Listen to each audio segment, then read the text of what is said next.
Hey guys, welcome back to another video, and today we're actually going to be talking about AEW Dynasty. I know a lot of these videos that I've done on this channel has not been about any AEW pay-per-views, but today, it was so good last night that I really had to make a review on this. And of course we are going to be talking about really everything that happened in between the show. I am going to be talking about the good moments at first, so it's not going to be like my other reviews to where I recap from start to finish. It is going to be from good to the bad. And to first start off this, we got to start with the best, and the best match in my opinion on this card, I thought it was the TNT Casino Gauntlet match. I feel like this was a great match to, especially like, be the third to main event or something like that. You have to fact check that for yourself, but definitely had the correct winner in the Jet Kevin Knight. I think the Jet Kevin Knight, he is definitely going to be one of the big contenders, in the division, like the AEW World Champion division. I'm kind of like getting back into AEW, so that's the reason why I'm kind of losing my words in this video, but hopefully you know what I'm saying, so I can actually, teach you how good AEW Dynasty was. But for what I'm saying right now, this TNT Casino Gauntlet match was probably one of the best matches on the card. And of course, I feel like better story-wise, MJF versus Kenny Omega was better, but I feel like the in-ring work, because you have so many good competitors, from Tommaso Ciampa to Roos, to like El Clone to the Death Riders to probably some more people in the Don Callis family. Like, there were so many good contenders in this. Like, I feel like a match like this, they deserve to be on this card. They don't deserve to be in kind of like a Royal Rumble type style match. They deserve to be in the actual card. Like Daniel Garcia, what a fall off. He was facing Adam Cole, and actually he lost the TNT title this time last year. But guess what? He was still doing better than he is right now. But I just think that AEW could do better with their superstars and everything. But I do think the Jet Kevin Knight winning this was a great way to put somebody over, and a great way to, just set the tone that AEW, they are wanting to push new stars. But of course, they do have to lean on the back of, the older stars, because how are you gonna make a new star before, you have other stars on there? Then people is gonna get less interested of the older stars and the newer stars, and then they're gonna get unrested in your company. So I see what they're doing right now. I just feel like AEW, they need to start using their people more, and I'm really happy for Kevin Knight and him winning the title. But on the other hand, we have, a match that we're going to be talking about later in the night, well, later in this video I should say, maybe even right now. But I want to talk about Kyle Fletcher and what I would have seen his TNT championship reign going, and I feel like that it would have ended up being the same thing. I feel like Kevin Knight would have ended up beating Kyle Fletcher if it was either at All In, Double or Nothing, or Forbidden Door, or something like that. I just think that Kevin Knight is so good right now, and he's so, he's probably the youngest superstar in AEW that's kind of, a top contender over there now. I just feel like Kyle Fletcher, if he didn't get injured, he would have been the best star in AEW. But let's talk about the match that we were going to talk about next, and that is MJF versus Kenny Omega. Now look, this match was a great match, a great story, and I just feel like MJF was playing into the character a lot. We had the jacket and everything, which of course, like, it's whatever, but like, that was kind of crazy. Kenny Omega, I feel like he was definitely, I feel like for some reason doing that match, Kenny was getting winded a lot for some reason. But Kenny Omega versus MJF was a great match, and I just feel like, Kenny Omega and MJF, of course they're gonna put on bangers, because that's what they do. It's just, It's a great match overall. I would highly recommend it. Not as much as the TNT Casino Gauntlet match, but I would highly recommend this match. it's a pretty good match. I just think MJF was leaning into the gimmick a lot. You know, it's not for me, but it's crazy, and he was leaning into the gimmick. I get it because it's probably what Tony Khan asked him to do, but that's kind of crazy at the same time. And I'll pull up an image of the attire if you haven't saw it, or like the entrance attire if you haven't saw it. And I'm going to do that either now or before then. And let's get into the next topic. And the next match is the Young Bucks versus Takada or Tanosuke. I don't know what they call them, because I know it was Proto-Kata or something like that, or Pro-Kata or something like that, when Kyle Fletcher and Okada was teaming up. But I can't really think of a name to give Takeshita and Okada. But this match ended up going down in flames, if I'm being honest. Takeshita really turned babyface, and there was a little clip of Don Callis and Konosuke Takeshita after that match, and Okada and everything. I'm pretty sure that they're both in the Don Callis family, but I'm basically 100% sure now that a Double or Nothing is going to be Takeshita versus probably Okada, if I can see it, in my opinion. But you never know. But this was a great, solid match, and I feel like for what it's worth, you should pay your money for it. And it's a great opener just to see, this is what I paid for. And for new fans, you're like, this is what I wanted to watch. This is what I came here for. But the match after Chris Jericho versus Ricochet was a very bad match, if I'm being honest. Probably the worst match of the night. I'm not saying that it's the worst match that I've ever saw in my whole entire life, but it's definitely not the best match that I've ever saw in my whole entire life. Chris Jericho, I feel like he still got it. But I don't know. This match didn't really connect, and it didn't have a story going into the match. So we'll talk probably more about this, because this was definitely not even on the high tier of matches. And of course, we've ranked some pretty high matches already, but let's get into the next one. And the next match that we have to get into is Will Ospreay versus Jon Moxley. This was a great match. I feel like the time limit kind of restricted what they could have done, because I feel like they could have ran another 10 minutes to 20 minutes. And I feel like the right winner was Mox, but I feel like they should have had it maybe like time limit draw or something, because it kind of hurts Ospreay and that ability somewhat. But I do end up thinking that Will Ospreay is probably going to climb up to that top, and he probably is going to at least try to face Jon Moxley at Double or Nothing. And I do see him going maybe into the Owen Hart tournament, because I do believe that is going to be him and MJF, or him and Darby Allin, I guess. And we'll get into that later in the video about Darby Allin, because there's a lot of stuff going on with that too.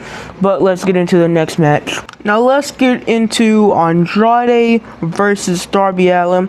This was a great match. It was pretty decent in my opinion.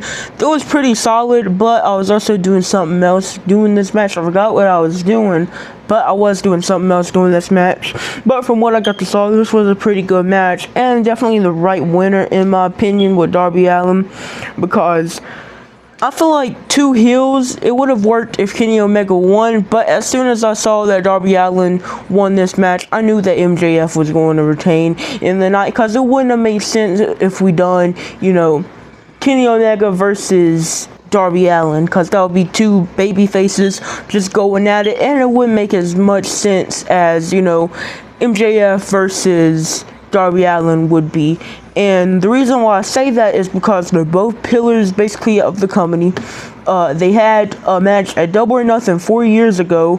No, not 4 years ago, but it was a Fatal 4-Way match. That's what I was thinking. It was in 2023, so I guess 3 years ago, coming Forbidden Door. you can do your math down in the comments because I'm not here for math. But Darby Allin, I do think that he's going to win the title on Wednesday, and maybe we see MJF actually winning it back at Double or Nothing or something like that. But I do think Darby Allin is going to end up winning it just because of that simple reason that, they're the two pillars, and I do think that they want to get the title on Darby. Just a quick way to shock the fans, and it's going to bring attention to them, especially after SmackDown reaches basically their all-time lows, because people basically have skipped ever since Pat McAfee came back, and even I'll admit it, I skipped an hour of the show, this week just to get on, video games or something like that. But I did end up watching AEW Dynasty, and it was a great pay-per-view, and I feel like to lean into that edge for the fans, coming to AEW, I think that AEW should ride the coattail on that, and I feel like AEW should give Darby Allin the title to make it a shocker for, the WWE fans that's cross promotion, over basically to AEW. I don't know if I'm saying it right, but you basically get what I'm saying. I think Darby should win this because it would be a great way for the fans to actually see, AEW can do this. They're the ones that can actually, they basically have balls for this. I know that's a weird thing to say, but they can do this. Unlike WWE, they will just give the title to Drew McIntyre and, let Cody win it back, because there's a chance that MJF will win it back. I'm not saying that, but I feel like Darby Allin, he might have a long reign, and I know people are saying it right now that, Darby's is going to have a short reign, and I feel like if he has a short reign, what's the point of giving it to Darby? But there is kind of a point this time with Darby, because WWE fans are coming over to AEW, and, it will be a good way to shock. But I feel like WWE, they need to stop losing these fans, especially right around, the biggest pay-per-view of their calendar year. And going on to the next thing that I actually want to talk about is Camille returning. She was basically in a jobber match against Big Ann or something, however you say her name. It was a 1-minute match, so go figure, it's going to be a bad match. But the next match that I really want to talk about to start off the mid category is Ricochet versus Chris Jericho. And, this match, it wasn't a bad match by all means. I think Chris Jericho, he still has it. And I think Ricochet, he really carried this match, if I'm being honest. But I feel like Chris Jericho is still pretty good in ring. Just, I feel like it didn't have the story to it. And I think, mixing that with a mid-match and Ricochet having to carry instead of, the person that you're really kind of hyping up, I feel like Ricochet was definitely the right winner in this match, even though I went for Chris Jericho, which was pretty shocking that AEW actually done that anyways. I just think that this match was definitely mid. And the next mid-match is Tekla versus Jamie Hayter. I feel like this was a pretty mid-match also because of all the tag team matches and all the singles matches that they've had before.